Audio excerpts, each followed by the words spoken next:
Théo, ravi d'être avec toi. On se disait juste avant qu'on s'était rencontrés il y a quelques années justement pour le lancement de Sephora Flash, la boutique connectée sur rue de Rivoli.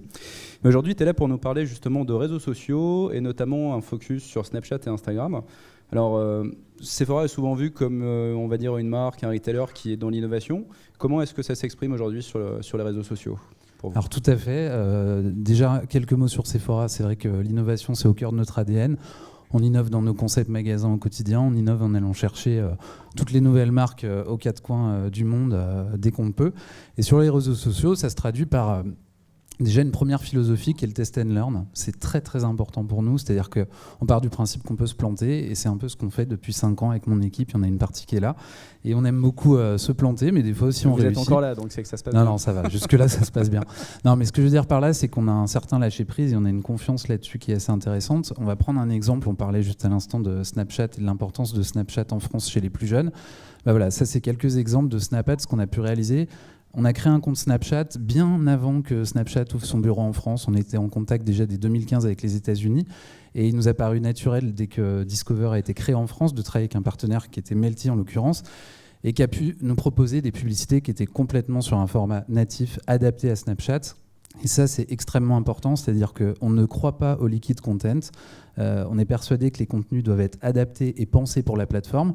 Et croyez-moi, convaincre nos marques partenaires ou ne serait-ce notre marque propre d'arriver à faire ce genre de publicité à côté de celle qu'on fait en télé, c'était déjà un premier défi. Ce qu'on a pu faire aussi sur Snapchat, vous parliez d'un réseau effectivement numéro 1 chez les jeunes et qui engage exceptionnellement. Nous, on a cet exemple avec la première lens beauté qu'on a lancée au moment du lancement de la marque Kat Von D en janvier dernier. C'était la deuxième lens en France, après Nestlé.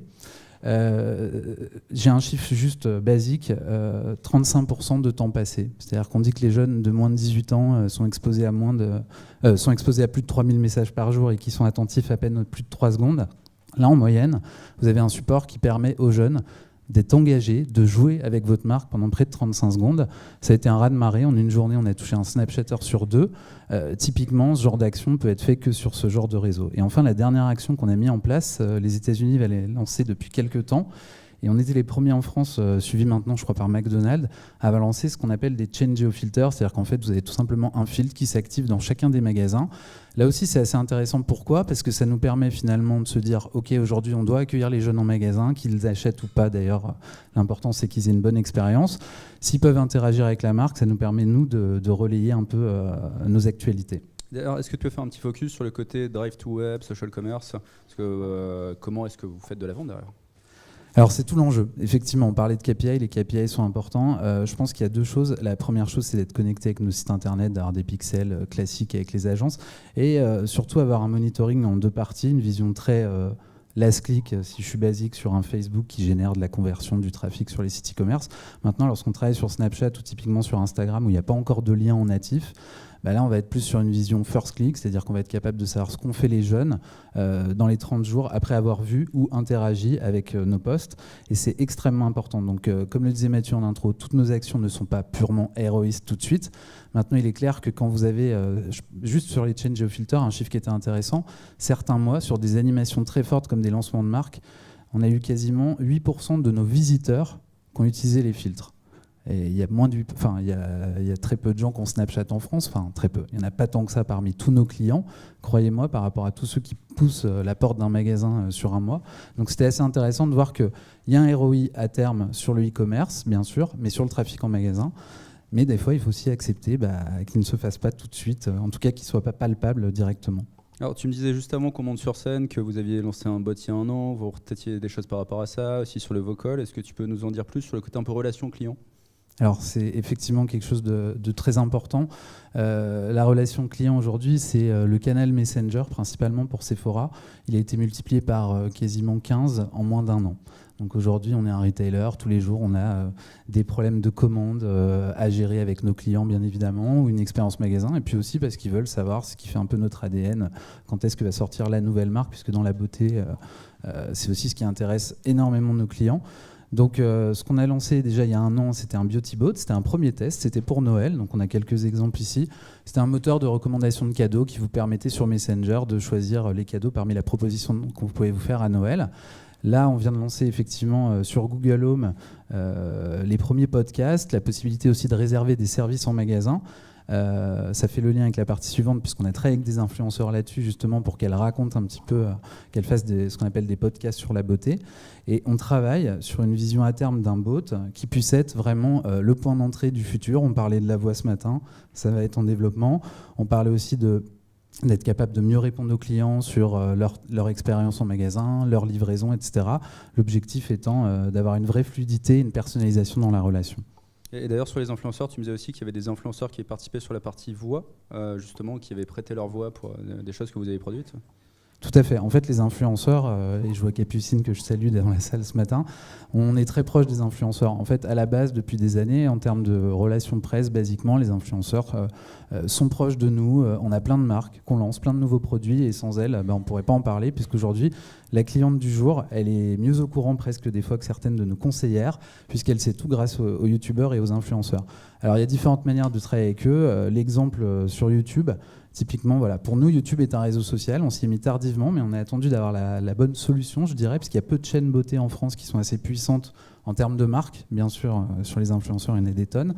Nous, on a un influenceur maison aujourd'hui. Et si vous vous amusez ou si vos enfants s'amusent à regarder les vidéos que nous proposons sur la chaîne avec Richard, vous verrez qu'on est complètement dans ces anagrammes de swap, prank et autres get ready, qui, moi, m'étaient totalement inconnus, mais qui aujourd'hui correspondent à une nouvelle lecture pour les jeunes.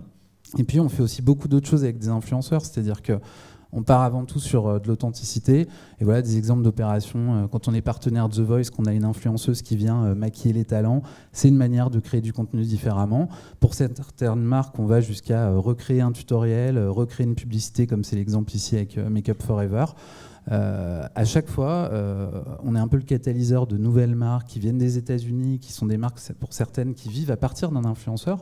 Si on prend la marque Huda Beauty, Huda, c'est l'influenceuse sur Instagram qui a le plus grandi cette année. Elle vient de dépasser Louis Vuitton, Dior, elle est juste derrière Chanel. 23 millions de followers sur Instagram. Il y a un an, c'était à peine 10.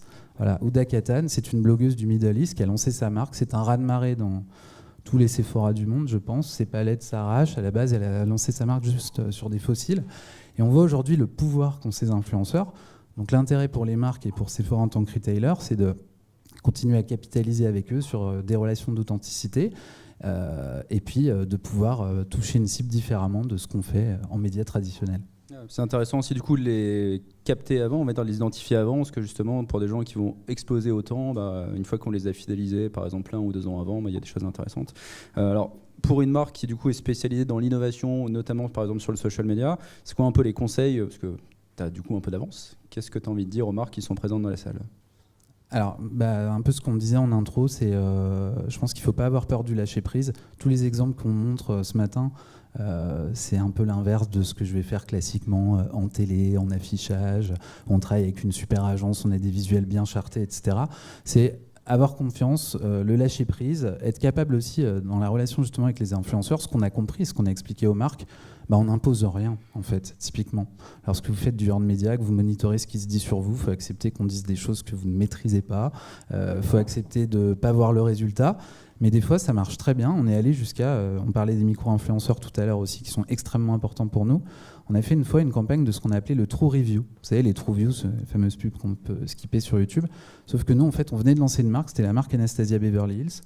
On avait permis à des centaines de jeunes filles de la tester. On a pris les meilleurs avis de filles inconnues. C'est vraiment des micro-influenceurs qui vivent en France, qui ont, pour certaines, 5 à 10 000 abonnés.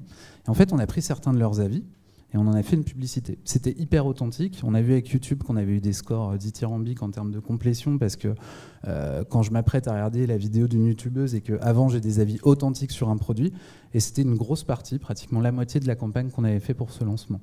Donc c'est ça aussi, c'est être capable finalement d'innover, de faire du test and learn, de se planter, parfois de réussir. On ne réussit pas tous les jours, mais en tout cas c'est comme ça qu'on s'amuse énormément.